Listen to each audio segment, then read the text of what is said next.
Di awal cerita, kita diperlihatkan hasil ujian akhir kelas 3, di mana Saito Hoju kembali menduduki peringkat pertama. Saito ternyata adalah siswa yang sangat pintar, karena ia selalu mendapatkan peringkat pertama sejak kelas 1. Ketika hendak menuju kelas, ia melihat seorang wanita yang sangat ia benci datang dan menarik dasinya. Wanita itu adalah Akane Sakura Mori. Akane protes kenapa Saito bisa mendapatkan peringkat pertama, sedangkan dirinya hanya peringkat kedua. Padahal Saito tidak pernah terlihat belajar. Akane adalah wanita tercantik di sekolah, bahkan Saito menganggap Akane itu imut. Akane juga dijuluki sebagai wanita cantik nomor 1 yang sulit didekati. Ceritanya, Saito dan Akane sering bertengkar di sekolah, dan semua siswa sudah tahu tentang hubungan aneh mereka berdua.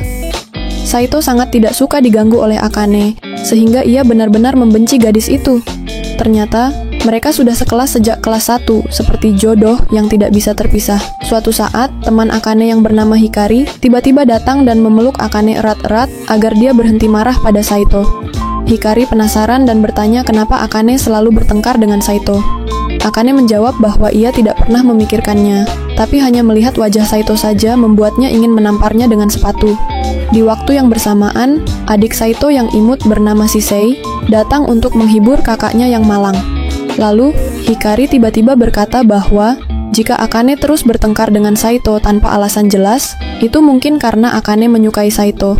Namun, baik Akane maupun Saito sama-sama keras kepala dan langsung membantah. Saito berkata, walaupun dunia terbalik sekalipun, aku tidak mau berpacaran dengan Akane. Akane pun membalas, kalau semua laki-laki di dunia ini menghilang kecuali Saito, aku tetap tidak akan sudi berpacaran dengannya. Saat jam pulang sekolah tiba, Saito merasa lega karena bebas dari masalah dengan Akane. Namun, tiba-tiba ponselnya berbunyi.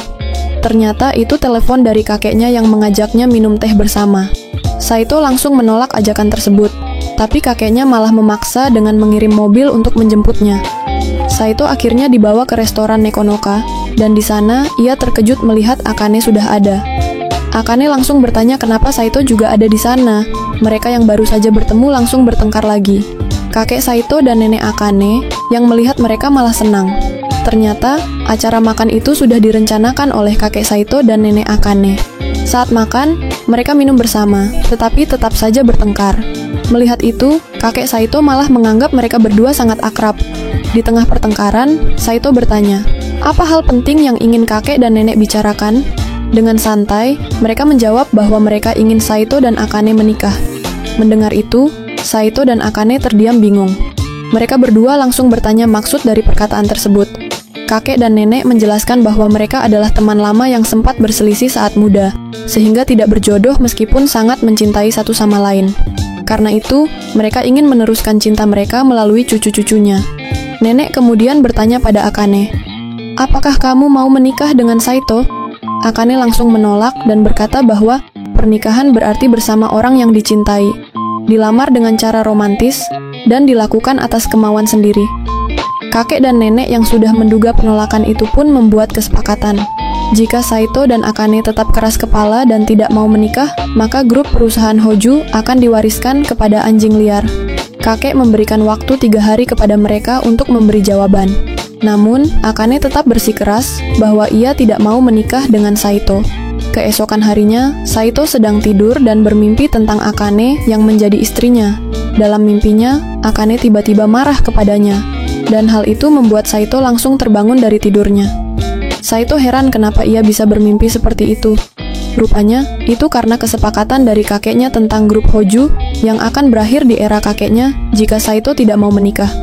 Saito merasa bahwa kesepakatan itu sangat tidak adil baginya. Ia sangat ingin mendapatkan perusahaan kakeknya, tetapi bayaran yang harus ia berikan adalah merelakan pasangan hidupnya. Menurut Saito, Akane itu seperti iblis, dan ia tidak mau menikah dengan Akane. Di sekolah, Saito mencoba menyapa Akane, tetapi Akane malah memalingkan wajahnya, mengabaikannya. Di kelas, ternyata ada adik Saito yang memperhatikan. Adiknya merasa aneh karena Saito tiba-tiba mengajak berbicara Akane lebih dulu. Mendengar itu, Saito hanya menjawab, itu cuma perasaanmu saja.